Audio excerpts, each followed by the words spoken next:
We're at Millennium Point. We're here for the Freight Carbon Zero Decarbonisation Summit. We were here yesterday, but the main summit is also today.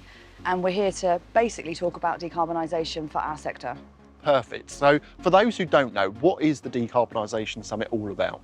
So it's an opportunity for us to get everybody together. So all of the players and all of the actors in the kind of ecosystem for this challenge. So you have people like infrastructure providers, energy providers, customers, OEMs like ourselves, and importantly, government. We all come together and we debate and discuss what are those challenges, what are those obstacles that we all need to work on together collaboratively to meet the decarbonisation challenge.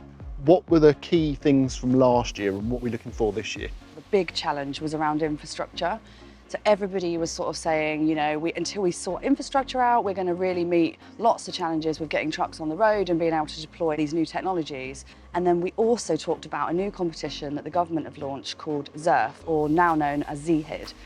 And essentially this competition is £200 million worth of funding, which now means that we'll see a rollout over the next 2 years of infrastructure throughout the whole of the country, which will support the rollout of these vehicles. So it's safe to say in 12 months we have had a fair amount of progress now. Huge amount of progress. So today it's really going to be about ambition and action, and I think bringing everybody along on the journey, because the competition will pinpoint certain customers and certain products, but how do we get everybody else involved? You know, where do we make that added value, find those charges for everybody else who's not involved, and bring products in from outside the competition.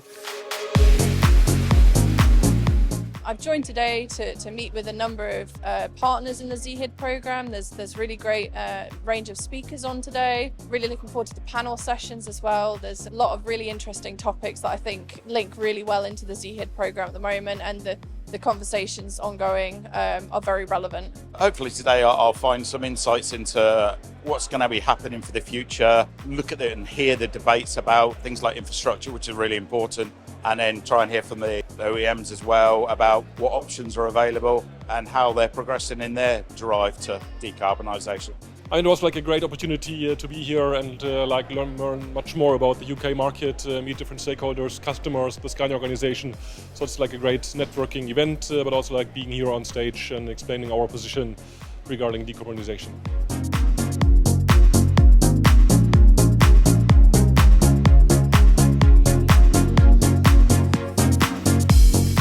I think there's so much information. I think I'm on the 12th page of notes so far, and I couldn't put it down to one key takeaway. I think the balance between electrification and hydrogen, I find that particularly interesting, but no, very open mind and technology agnostic. I think there's a bit to be done with the infrastructure piece, and it's not so much about the vehicle. At the moment, we're still being challenged on weights and dimensions versus what we currently do in our general haulage market, but it's much to do with BEV infrastructure is the vehicle. It was like really nice to see that the government understands it needs subsidies, it needs support, and I think I saw a big willingness today to go that path.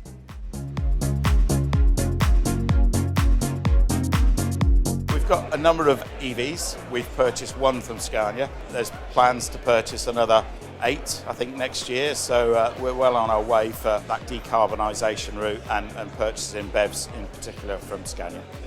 For me, I don't think it's one solution. I think there's multiple technologies on show with ZERF, and the development, I think it starts very much now rather than in 5 years' time after a white paper. It's been fantastic. All these events are so valuable for people like me and companies like Gregory's to be able to take away really valuable bits of information from across the industry, from OEMs, other hauliers, and suppliers and customers alike. It's really valuable to attend events like these. So we arrived in Birmingham this morning and the skies were gloomy. We've come out, there's now blue sky and sunshine. I'm hoping there is a similar positive trend from what's come out of the Decarbonisation Summit today. Tanya, can you just tell us some of the key highlights of today? Yeah, I mean, we talked about it this morning. Infrastructure was top of the list, and as predicted, the key theme is infrastructure. We've had lots of conversation today with partners, suppliers and customers about infrastructure. We've talked about the ZHID competition, so even though it is still the key theme, and we still need to focus on it, there is going to be progress, but good to know that it's basically on the top of the agenda and that everybody's tackling it. A couple of other themes that have come out today which are really good for us in terms of what we can do to support is renewable fuels. So we have our gas vehicle here. There are lots of different ways that we can decarbonise. There is not just electrification and hydrogen vehicles and other things going on. We can use renewable fuels. So renewable fuels has been quite heavily discussed today, which is really good.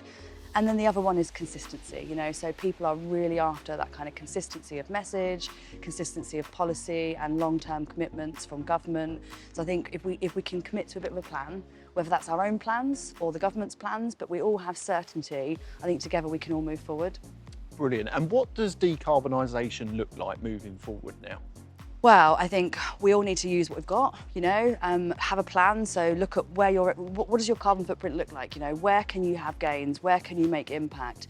What is available to you, you know, from an infrastructure and a vehicle perspective?